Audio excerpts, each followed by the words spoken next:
Hello everyone, in this video I'm going to walk you through how to enable assistive touch on iPhone. First thing you do is open up your settings, then you scroll down to accessibility, tap on it, and then you scroll down to touch. This is under physical and motor, tap on it, and you can see assistive touch.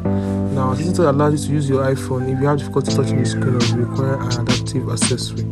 So press it like that, and then simply turn it on at the top here, and now you can customize it. You can customize how you want it to be, remove, add, go back, single tap. What do you want single tap to do? Customize that. Double tap to do, customize it. So don't press 3D. You can even create new gesture, ID, opacity, there's transparency, devices, mouse key, show on screen keyboard if you want to turn it on, always show menu, and the rest of them. That is how to turn on assistive touch on iPhone. Hope you found this video helpful. If you did, like and subscribe to this channel for more. Thanks for watching.